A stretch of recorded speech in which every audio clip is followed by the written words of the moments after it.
And I guess we are live. I'm always going to give a couple of seconds of, just buffering because I never know if we are effectively live, but I think, now we are. So happy Wonder Wednesday, everyone. It's great to have you here. Welcome back to our Floxies community. And if you've been following our episodes so far, what you're about to see is our third episode of our design masterclass by Lizzie Curtis. Super exciting. We've had such amazing lessons with Lizzie in the past two Wednesdays. And so today we're exploring lesson number 3, which will be all about wireframing. And if this is your first time here at Floxies with us, we're an international community for women in UX UI design and Webflow development. We have an active Discord community, and we gather here every Wednesday for what we like to call our Wonder Wednesdays. And so without further ado, let me get into our metaverse. Oh, that's my thumb. Again, we want for these events to be as interactive as possible. So do join the chat and let me know who's watching us right now. Let me know if you have any questions throughout the event. And let's make the most out of these 60 minutes together. So what you see here is our co-working space where I usually start the stream from. And here's all our Floxies. So happy Wonder Wednesday, everyone. Apologies, we're starting a couple minutes later than usual because I was having too much fun walking around the room and being silly with you all. But that's also probably because I'm super excited to have Lizzie back as our speaker today. Lizzie, we've loved your series so much. Every time we finish an episode with you, the chat just goes crazy on Discord. Everyone is so complimentary of your teaching style, the resources that you've been sharing, and we just can't get enough. And so, yeah, it was so great to have you back today. We're on lesson number 3. Which will be all about wireframing. But I'm going to let you introduce yourself again one more time. Short introduction for anyone who doesn't know you yet, fools, and maybe tell us what we'll be looking into today. Thanks, Claudia. So yeah, so nice to be back again. We're now just over the halfway point in the 4-part mini-series. And so yeah, I'm Lizzie. I'm a founder of Jammerbuck Studio, which is all about designing and building brands and websites for purpose-driven organizations. And I'm super passionate about changing the world with design and empowering women in design to do their best work and to really thrive and enjoy themselves while they're doing it. And so with that in mind, we have been working through a series on designing our own portfolio, which can often be a stress-filled and traumatic experience. So my aim with all of this is really just to help us all just slow down, relax a little bit, and enjoy the process, and maybe also discover new things and design something really new and exciting along the way.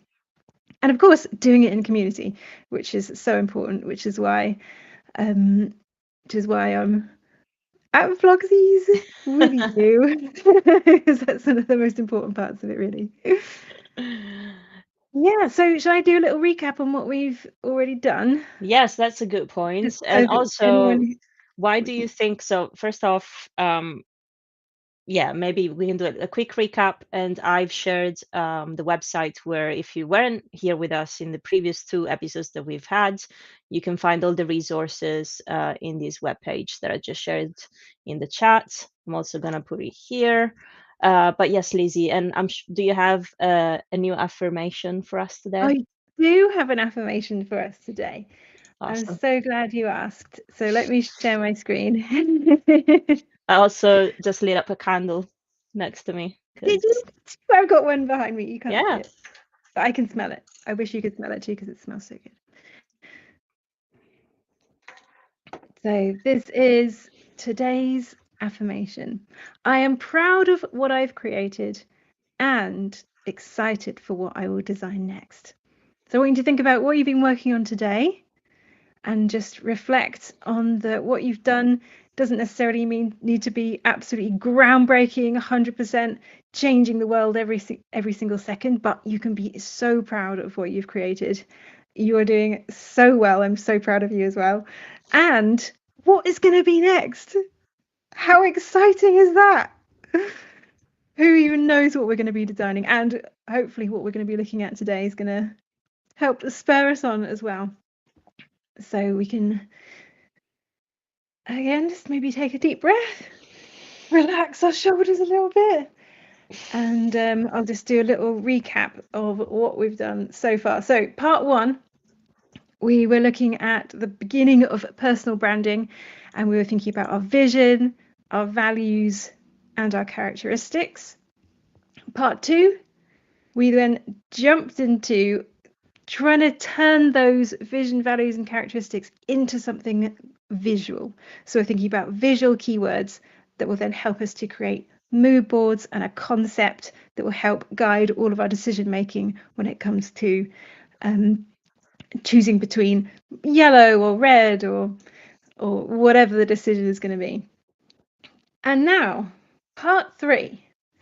If we head to the resources page, this is where it is, on the affirmationfoundry.co. I'll put that in the Floxies chat, and Claudia, you can share it as well. We have number 3, wireframing. And if you click on wireframe, it will take you through to the free template that you can grab. Pop in 0/ any price you like. Click I want this. And there's also instructions on how to duplicate the template into your own Notion if you've not done that before. Also, if you want to go back and grab the other templates as well, you can do that. They're all just linked from here, so you can go back and grab those too. So part 3. Now it is called wireframing, and I promise we are going to do wireframing, but we're going to start with something else, as is the trend with all of the questions, where the promise is something and then we end up talking about something else for a much longer time, and then the thing that was promised is actually just a really tiny bit right at the end, and that is exactly what's going to happen in this session. But hopefully everything will be really helpful for you. We're going to be looking again at audience. So we looked at that a little bit in our first one in looking at our vision. We're thinking about our ideal audience. So we're going to come back to that and start going into more detail about that. Then for the second part, we're going to look at fellow creatives and inspiration. Now I've chosen the word fellow, the term fellow creatives over the term competition, which is normally what you would hear, and normally something that you would be doing is looking at your competition. But I'm rephrasing it, reterming it, and calling it fellow creatives. And I'll go into a bit more detail about what that's all about. And then finally, we will look at strategic content planning. So what's going in your portfolio, what's not going in your portfolio, and how do you fill in any gaps? So that is the plan for today. Are we ready to get started? Yeah, absolutely. If you're ready, give us some confetti love. There you go. Just in case you weren't sure, more confetti. Yes, everyone's here. Everyone is here. Awesome. Excellent. Look at this busy room we have. I just looked outside for a moment. Brilliant. Love it. And I love the fact, Lizzie, that you're changing as you were saying, you're rewarding, like competition and collaboration over competition, which is something so dear to me because I've always struggled with hosting design challenges in our community, or anything that has to do with competition. And I know that there can be a positive competition, and just but it's just the terminology that I was just like fighting against. And I love that you're gonna go that way as well, that direction. Great. Yeah, let's definitely go into more detail when we get to that section, because I've got yeah, when we get to it, we won't skip ahead. When we get to it, let's talk about it. Okay, so first of all, thinking about our audience again, which is super important when we're planning the actual content for our portfolio, because we're thinking about the kind of people that we want to draw to ourselves. And this is a phrase that you might see coming up quite often in this one. You're not just putting random stuff in your portfolio or this and that and the other. You're thinking about who you want to draw to yourself. And that could be clients, that could be employers, that could be collaborators. So you can refer back to your vision to see what you thought about for your audience there. But just maybe have a little think, who's your current audience? You know, who is currently looking at your work or buying your work? And then also maybe have a think, who is your ideal audience? Or maybe you're right at the beginning of your career and you're not sure that you really have an audience yet. So, or perhaps you're partway through your career and you're thinking, I could really do with a different audience. So have a little think about who those people are and what you want them to be. What do they value? Where do they work? What kind of organization do they run or do they work for? And then it's when you're putting yourself in their shoes, then you're thinking about, okay, what do they need to see in my portfolio in order for them to be convinced that I'm the one for them, or I'm the designer that can do the thing that they need me to do. So do they need to see some specific graphic design skills? Do they need to know that you can design a 40-page impact report? Do they need to know that you can develop a Webflow website?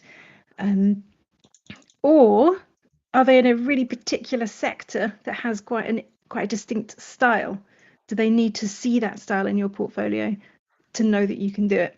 And maybe one thing to say on that is that generally, I would say the people looking at your portfolio don't have a very good imagination.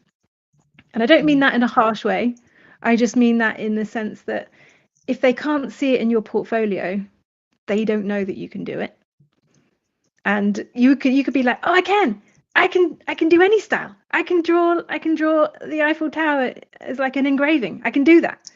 But if it's not in your portfolio, they don't actually know you can do that, and therefore they'll be like, okay, you can't do that.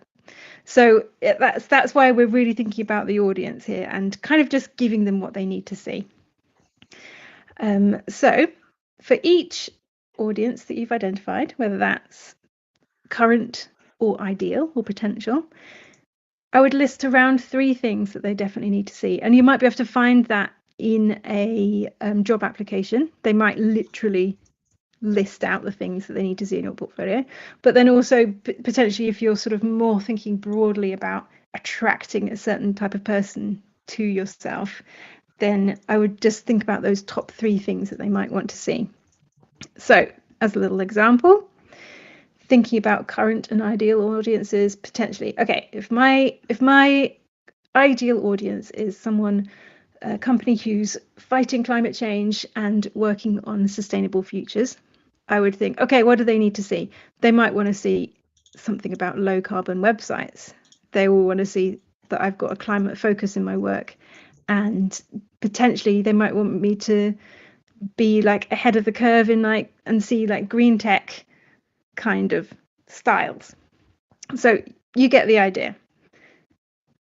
Thinking, putting yourself into their shoes. And I've just popped in, you can go further with this, you can go really deep, obviously, with any of these things.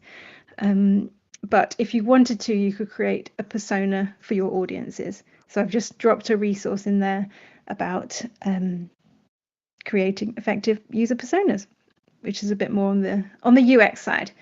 But obviously it's completely up to you how deep you want to go into it. So that's current or ideal or future audiences. Any questions? Shall I move on? Any questions so far? Let's see. All good. Lucy looks very, what's the word, pensive? Snuggly. Snuggly as well. That's the other word. She's deep in thoughts. Yeah. Okay, I don't think, no questions so far. I mean, it makes sense, doesn't it? Yeah. But it's easy to forget sometimes, because sometimes you're so stressed, you're just thinking like, oh, I need to put this thing out because I made it 8 years ago. But we're really thinking about our audience. All right, let's then think about our fellow creatives and what we're inspired by. So exploring your creative field, and what I mean by this is the area that you're working in where other people are doing something similar to you. So for me, there are loads of agencies that are working in the tech for good space or the social impact space, or there's lots of slogans like "we do good work for good people," things like that. So there's lots of agencies in that area. So that would be my creative field. So it's like identifying the key players who are in your field, essentially. And with that, I'm imagining just like this green field and loads of people just standing in it. Like, Well, we do have also like we in our community we have a great creativity channel where I would say almost daily people share something that sparked their creativity or inspired them. We also have a show and tell where we have such talented people in our community, and it's always incredible to explore and see how other people design and their work. And obviously anyone here who has been sharing their work in the Discord has been an absolute inspiration to the whole community. So yeah, that's so valuable and so important for sure. So yeah, when you're looking around and getting inspired, I would definitely have a space where you can save these things. So yeah, if you're on the Discord and you've got an area where you can just like scroll back and see all the amazing stuff, that's amazing. But yeah, so it's looking for people who are in your field doing similar things to you and viewing them as fellow creatives and not competition. And as you're looking at what they're working on, are there any common themes among what they're doing? Is there like a sort of color palette that seems to go across all of the same people working in the same sort of area? I know that in the sort of social impact area, there's lots of like big friendly fonts, lots of bright colors, things like that. Whereas if you go into look into more like fintech design services, there's so much more slick, much more serious. So there's a style that goes with the sector, right? I've just seen Rupert in the chat. Each voice is different and they're really a good fit for everyone. Yeah, which is so true. yeah. So And it's kind Ashley of like was also saying, Lizzie, Ashley was also saying, because I think many people can relate to that feeling of you have to be everything to everyone is exhausting. Oh yeah, totally. Yeah, so it's really identifying who you're speaking to. Yeah, for sure. Yeah, so and then looking at those key players, are there those common themes, and then how does everyone express their individual voices? And so onto this section of building a mindset of abundance.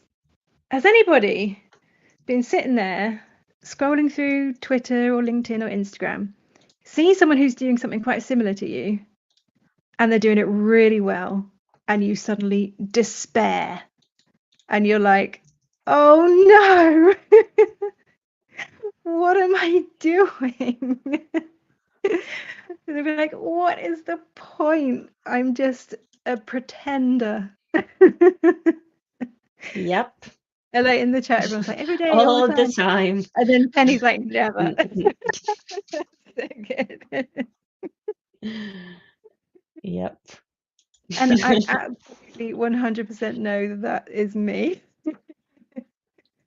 I will literally sit there and just shed a little tear. What is it, the phrase compare and despair? You see what someone else is doing and then you're just like, you just die a little bit inside.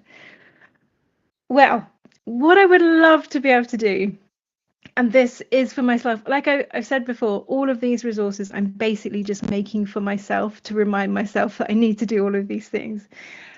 And what I want us to really capture and really get is that it's actually great if other people are doing things that are similar to us, because it proves that there's demand for that kind of work, and it proves that it's possible because someone else has gone out there and done it, which means they've already carved the path for us to then bring our own unique voice to the field.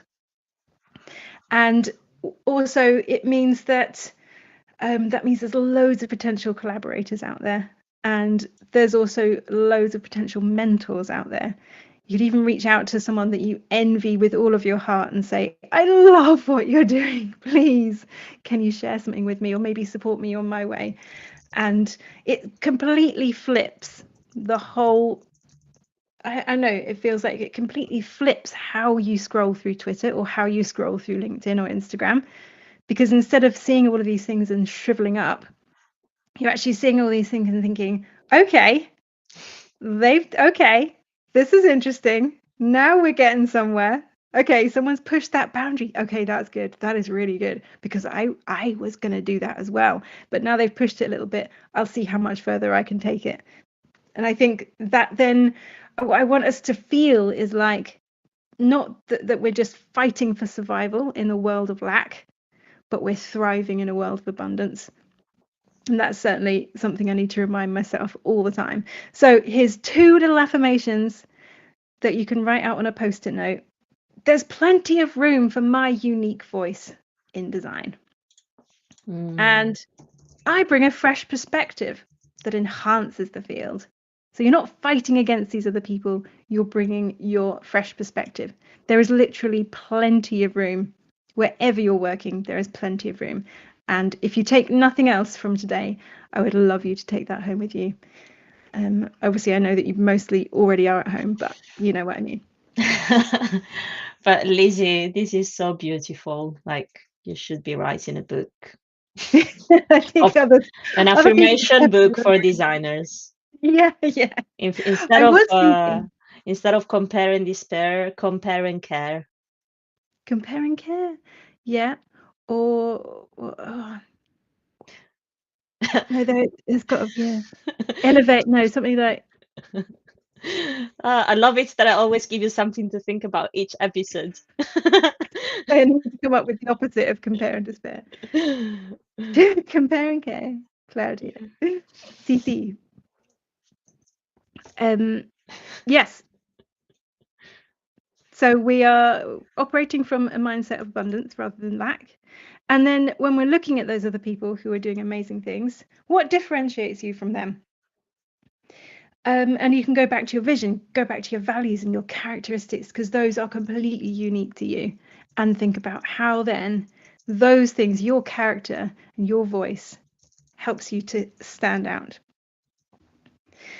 Staying inspired. So yeah, saving all of the stuff that you see so that you can keep it in one place and remain inspired. Oh yeah, that's what I was thinking of doing. Is how cool would it be to have like a little poster, or I know, like a little postcard set for like different stages of the design process. So one when you're at the start of the design process and you're like, it's good to start new things or something. And then one when you're looking at your competition or your fellow creatives. And then you can just like flip through and be like, quick, I need this one. Yeah. All right, I'll do that next time. And then looking around and finding great portfolio examples is going to be super helpful when we're thinking about planning our own content flow. So people online that you see have a great portfolio, save it, and then we'll come back to that when we're starting to plan our own one. Okay, anything more to mention on this before we go to the next bit? I feel like I'm racing through, but no, it's all good. I can see this, like you're sparking ideas already. People want to design the affirmation cards. Let's do it. Can we? Should we do like a can do a community little project? brainstorm and community project. We get together and we all design these cards, and yeah, oh my gosh. And then we could just pop them on the resources page and it's just be like, get your affirmation pack or whatever. We print them, we make stickers, and we cover our cities with them. Yeah. Okay, going too far. And most importantly, a heart. Collaborate and elevate. Collaborate and elevate. Oh yeah, that's it. That's the one. Not compare and despair. Collaborate and elevate. Yeah, there we go. Compare and care. All right. Compare and care. Okay. Wireframing. I labeled this bit wireframing, but it's actually more about content planning. But I promise we do wireframing at the end. So we are strategically selecting our projects and planning the structure. When I'm doing anything like this, I like to see everything all in one place laid out, just so I can get a really big picture of all the components that I'm working with. So I would recommend kind of like just laying out all of your work, and that could be sketches, it could be digital stuff, maybe just a screenshot or a photo, and just pile it all together. I'd just like shove it into a big old Figma file and just lay it out and kind of get the bird's eye view of it all. And that can be a fun process in itself, because you can be digging out old bits and bobs that you've got saved in some weird folder somewhere, and you'd be like, oh, I forgot I did that. But then once you've got it all laid out, we're not going to be putting it all into your portfolio. I'm sorry, but it's not all going to make the cut. What we're thinking about is matching things that we've got already to those audiences that we identified earlier. And it could be that you have a project that maybe you didn't initially know that it would fit an ideal audience, but with a little bit of jiggery pokery and adaptation, the work could actually be adapted very slightly to fit that audience as well. So don't discount work if you think, oh no, it definitely doesn't fit. Have a little think about if it can be jimmied around a little bit and made to fit. So you're matching it to your audience, but also following your passion. You know, what kind of work do you want to do more of? Like I was saying about the your audience who doesn't have a very good imagination, they'll see what you've got in your portfolio and say, okay, can you do that again? Can you do that again, but for me? So if you have something in your portfolio, you need to be prepared to do it again, essentially. So with that in mind, then, what are we taking out of our portfolio? And I'm saying it again, please don't put every single thing that you've ever created in your portfolio. Really be brave and choose work that aligns with that ideal audience, with your vision and values, and the kind of work you want to keep doing. It's so tempting to want to bulk out your portfolio. I've definitely been there, where you're just like, oh, it doesn't look very good because I've only got 2, I've only got 1, you know, it's like, it's too slim. But I 100% believe that it's better to have 2 projects that align with your audience, your vision and values, and the kind of work that you keep doing. It's better to even just have 1 project that does that than to bulk it out with ones that aren't in your passion zone. Because it could be a potential audience person looks through your portfolio, sees one of the ones you don't like, asks you to do it again, but for them. And then you're back to where you started, you know. So it's a brave choice to take things out. It really is. And it's 100% not the easiest thing. Like it sounds easy, but when you actually come to it, you're like, ooh. But I would be brave and just go for it. And potentially, could happen. You realize you've taken everything out of your portfolio. Like, oh no. So potentially it's a situation where you need to be creating stuff that does align with your ideal audience, your vision, your values. And where some may despair at this, I would see it as a brilliant and exciting opportunity, because it gives you some really clear next steps of what your work focus areas are. And I've just listed some really quick ideas about, we touched on this last week, about creating work when you don't have clients. It's the catch-22 of like, you need a client to get the project, you need the project to get the client, and it keeps on going. So it's kind of like how to get out of that loop. We're talking all of the kind of entrepreneurial things that I think are actually super important for every designer to have. Unless you literally just want to show up at a job and be told what to do and literally just do that for the rest of your life, which is actually totally fine. But if you're actually interested in, I don't know, carving your own path, then having an entrepreneurial mindset right from the start is going to set you head and shoulders above your fellow creatives.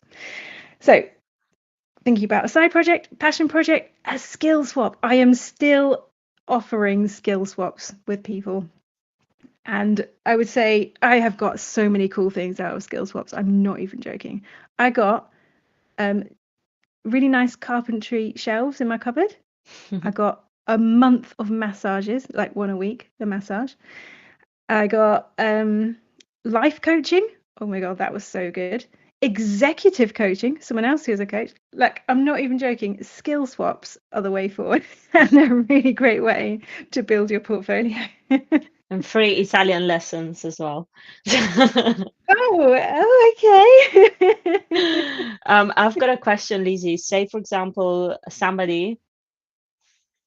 an example, hasn't looked at their portfolio in a while, Yeah. and they might be afraid that looking back into what they've done, you know, you know that feeling that you look back at something that you've designed months ago and you hate it, you know.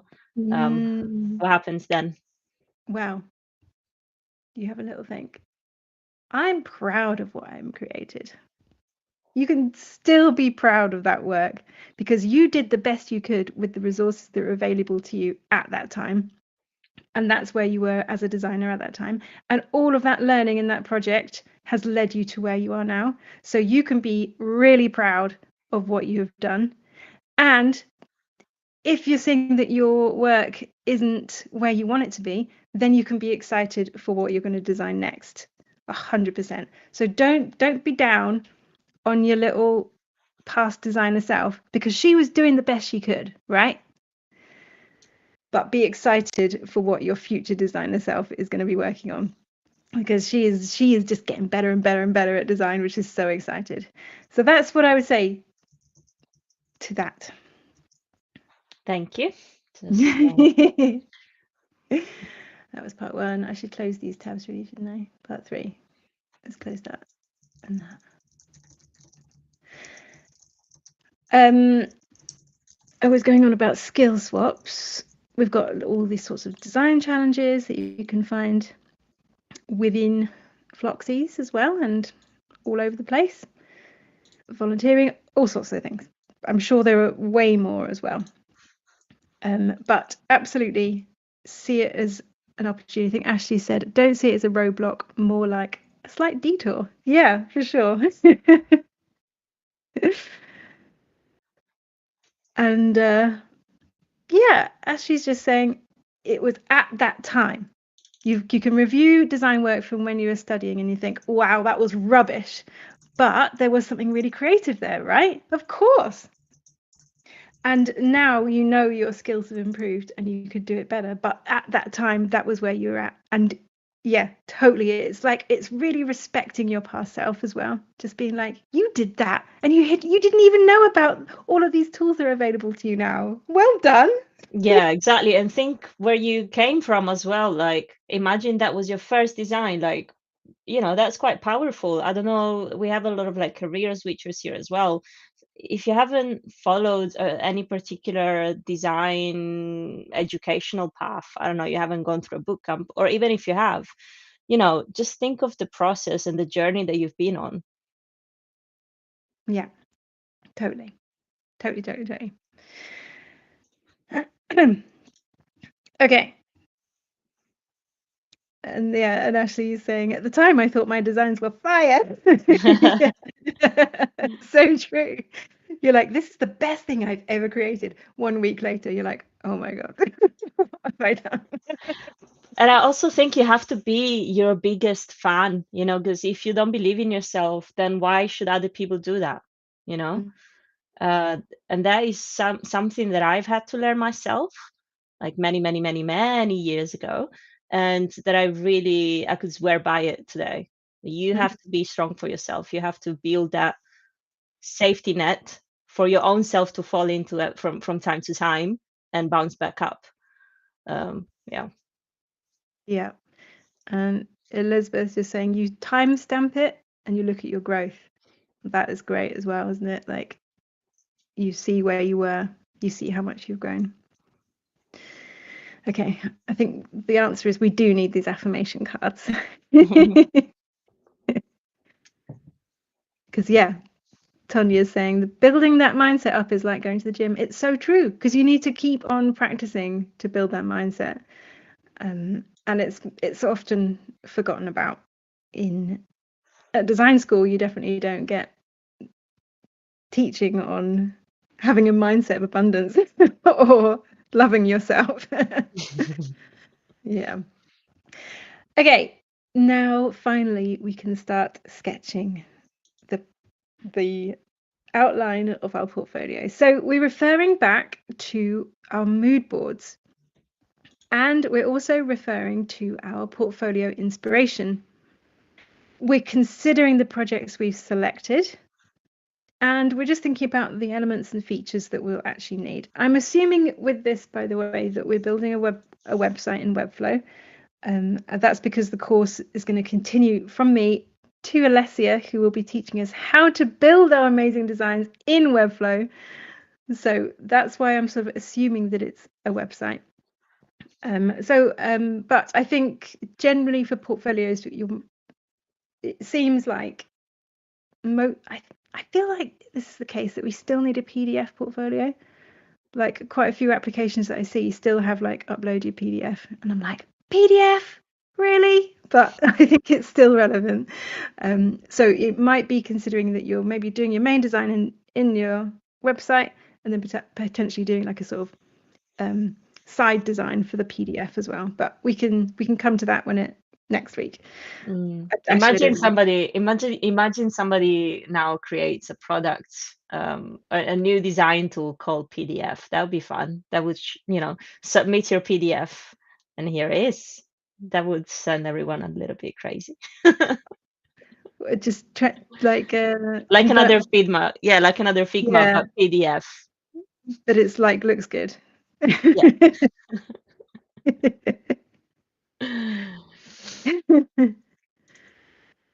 Yeah, so we can just start listing out the elements that we'll need.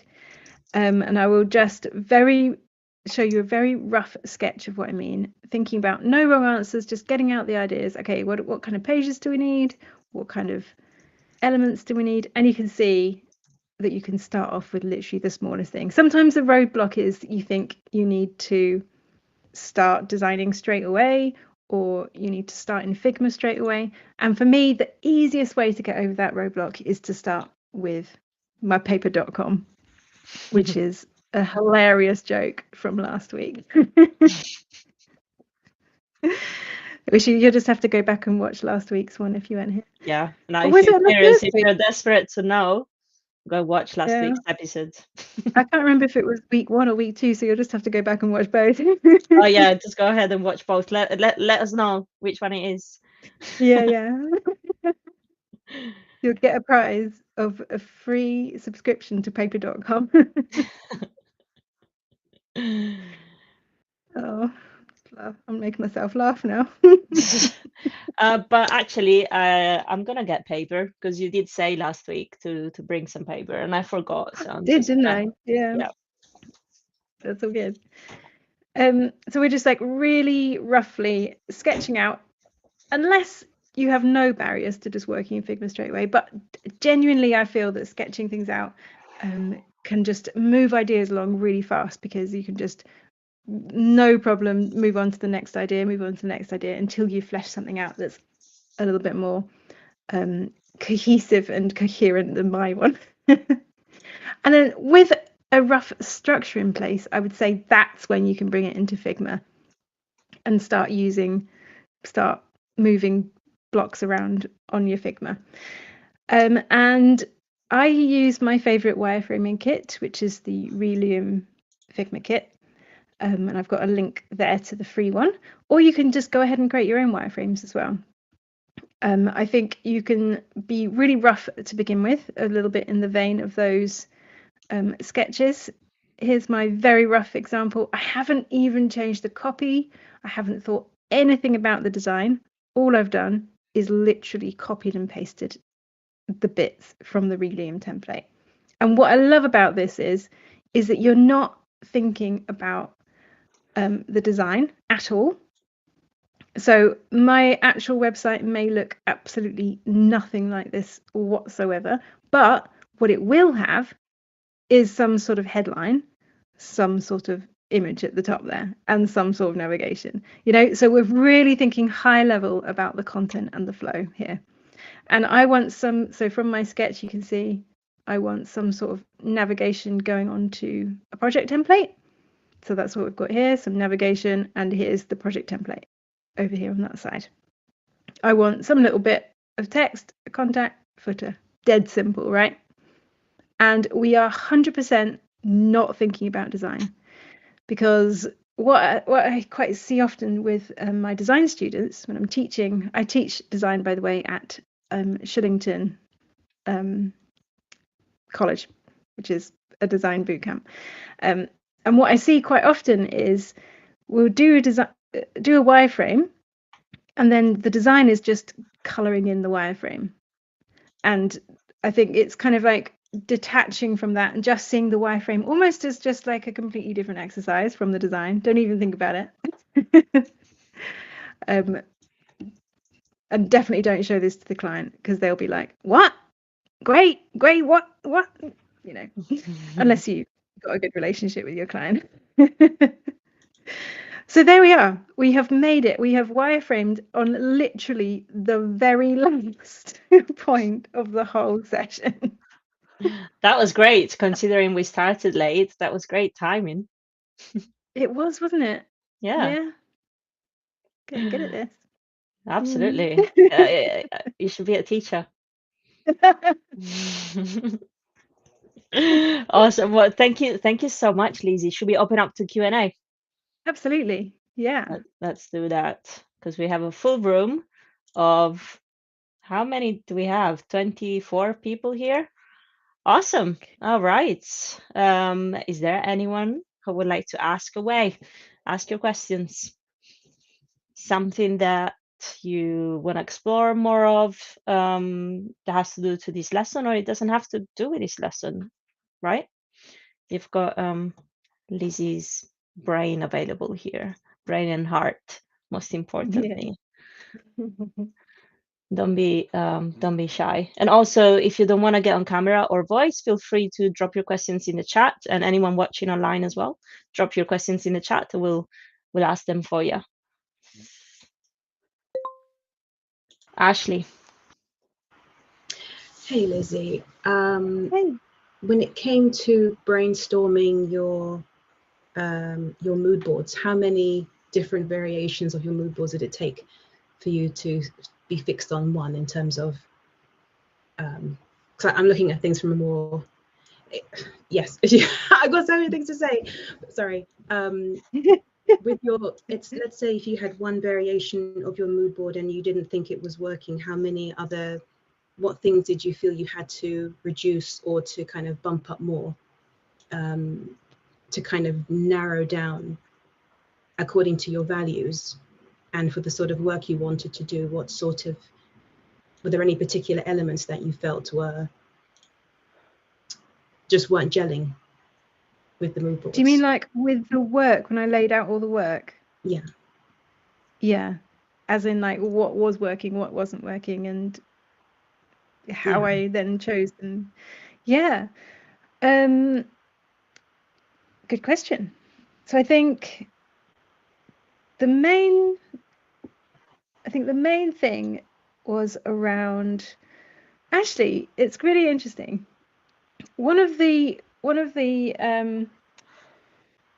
the word? criteria that I use is, am I proud of it? And that can be around whether the process I was proud of and whether the outcome I was proud of. Because it seems to be, there's a real correlation, it feels like, between what I'm proud of and what I want to do more of. So I'm trying to think of an example of ones that didn't make the cut. So I used to work in a branding agency, and actually I did a lot of work that I was proud of there. But the sector wasn't quite right. So even though I was really super proud of the work, I didn't show it in my portfolio because I didn't want to keep doing more in that sector. So I guess that would be an example of something that I stripped out. So I did quite a lot of work for a financial investment organization who were really great, did really great stuff, but I didn't want to keep doing any more of that. So I didn't show that work. But in previous iterations of my portfolio, I did, because I felt like I've got to show everything. I need to put that in there. I'm really proud of it, and it's good, you know, it needs to go in there.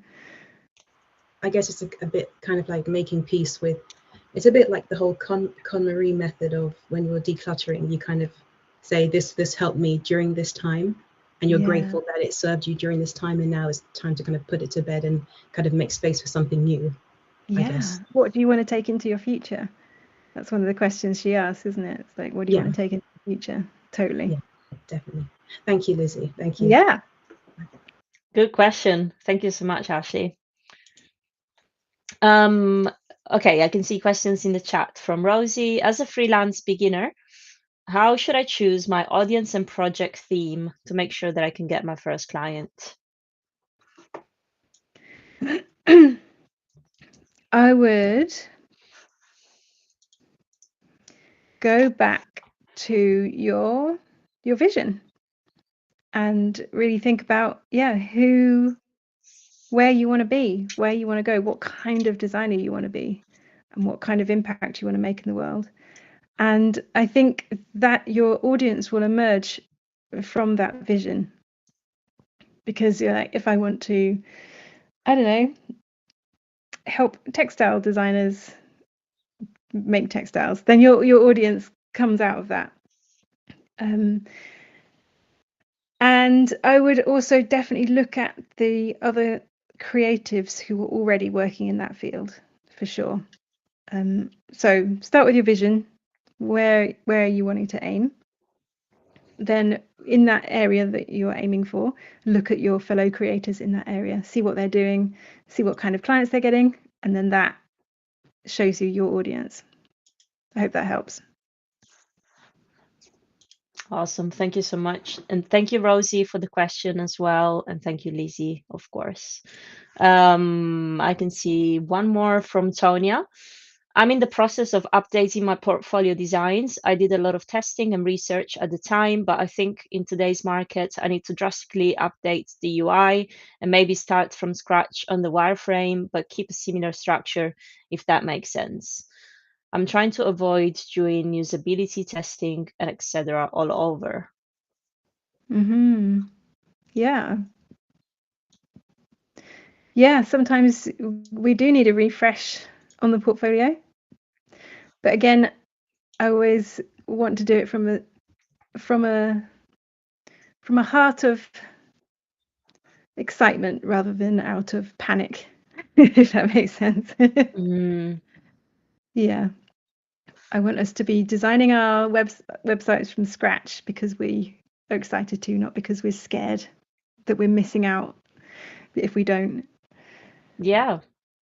And find the thing that makes you passionate. Like, you know, I remember at the time I was really obsessed with becoming a gaming designer. And so all I kept on designing was landing pages for video games that I loved. And that was just like my, hi Joyce. Like, you know, I remember that's it. I don't want to hear myself twice. Cringe.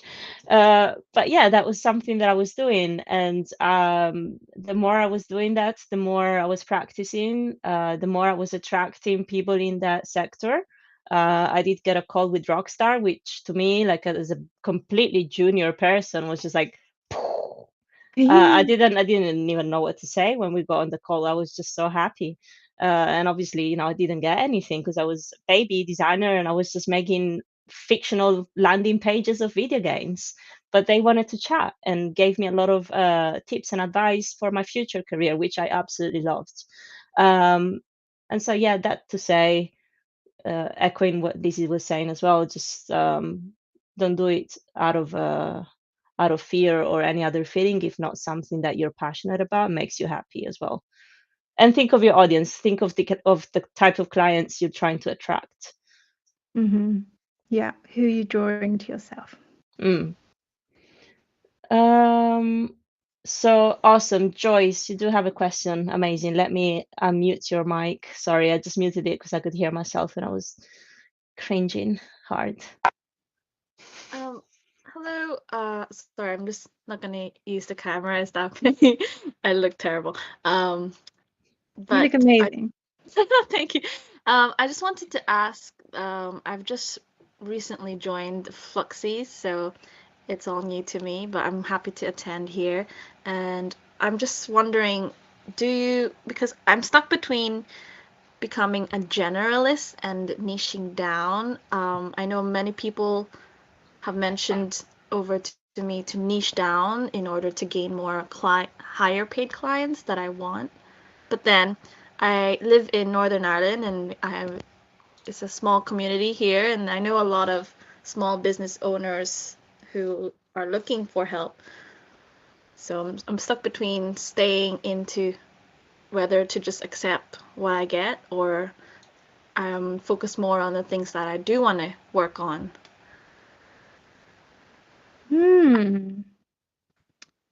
Good question. I think that's something that comes up fairly frequently. But I was interested in what you said right at the end, which was, do I just get what I can get or do what I want to work on? I kind of feel like it kind of answers your question a little bit. If you do want to niche down, then to like run at that with all your heart and soul and mind and be passionate about it and be excited about it. But then I think if that sometimes turning down something opens up the door for something else, for sure. Yes, thank you. I think that helps. I think it will happen. Like I'm like a big believer in following your intuition. And your intuition could be made up of all of your past experience and all sorts of things and advice from other people. But sometimes your intuition does need a little helping hand on knowing when to say no to something. Like I've got a new rule where I take on projects as for people that I know because I like them. I only take them on for people if I know them. I would take a project on if it still is in my sector, is the type of work I want to do. So I've stopped doing like CD covers for friends who are doing albums, and I've stopped doing like someone had like this map project. It was really cool, really exciting, but I've now stopped all of those things because those, even though they were great, they were something I just needed to say no to, and that has opened up my time so much more. And I'm not frustrated thinking about, doing these little jobs. Yeah. I can totally relate to that, and also I'm not sure who mentioned it because I swapped from LinkedIn to watch here on Discord. But I relate to renewing your portfolio as well. I'm in the midst of changing my website again. So. Yeah. So this series is perfect for you then, Joyce. Yes, thank you so much for that valuable insight. I think it really helps to make my decision. Like you said, I kind of already know what I want. I just needed that validation. Yeah, go for it. Enjoy it. Yeah, and since you're new in the community, feel free to share your journey. If you need more validation, we're there every day, ready to support you. So definitely, you're not alone. Yes, thank you. You're very welcome. One last question, I think, from Elizabeth. How often do you say no to clients? Not as often as potential clients say no to me, but you know,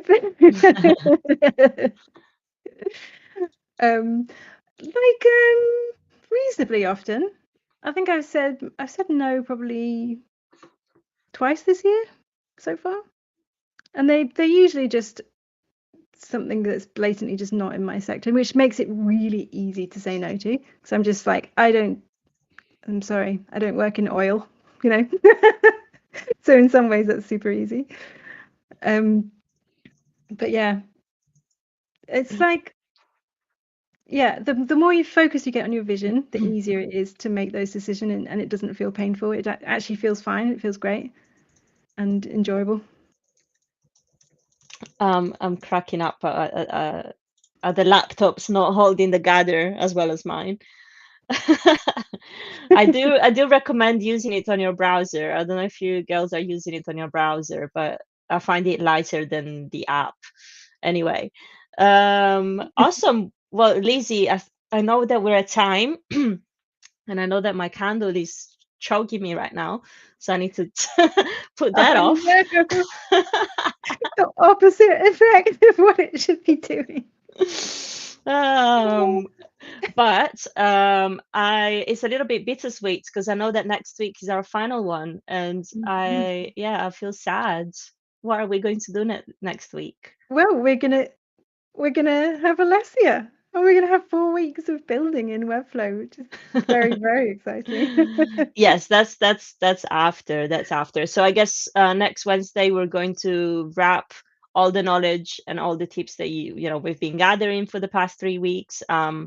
Again, if you want to catch up on all the exercises, we do meet every Monday at 3 p.m. UK time in our gather, and we work together on Lizzie's beautiful lessons. So do come and join us. And should we bring anything for next week?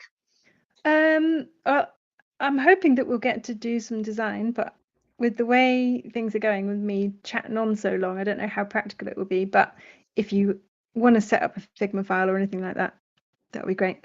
Okay. Yeah. Awesome. Let's do that when relaxation goes wrong. Absolutely. Alrighty. Well, Lizzie, thank you so much again. You have no idea how valuable and how important these events have been for us. It's really incredible to have you here. Super grateful to have you as a friend, as a Floxies educator, as a everything. Great to have you here, and we're lucky to have you again next week. So until then, my friends. Yay! Next week it's going to be really good. Just saying. Yeah. Looking forward to that. All right, everyone. Well, you all have an amazing week. Take care. Penny, do you have an announcement? You have an event coming up, right? Yes, I do. I almost forgot. Go on and announce. So, sort of similar, but it's different. It's manager. It's personal management system. Whatever you want it to be, it's extremely flexible, and it's called Tana. And I'm going to be doing demonstration of it in the North Code on Friday at noon Eastern, but it'll also be on YouTube Live at the same time, and it'll also be there recorded, so you can check it out later on. And because the audio was cracking a little bit at the very beginning of your announcements, I posted the event link in the chat. It is about Tana. We looked at Tana here at Floxies with Penny, but I highly recommend you go ahead and watch it again because it's a great event, and it definitely helps to see how Penny uses it because she's a pro. So go ahead and support. Thank you so much, Penny. Thank you, Lizzie. And thank you all amazing Floxies for being here. I'll see you all next week. Bye. Bye. Lots of love.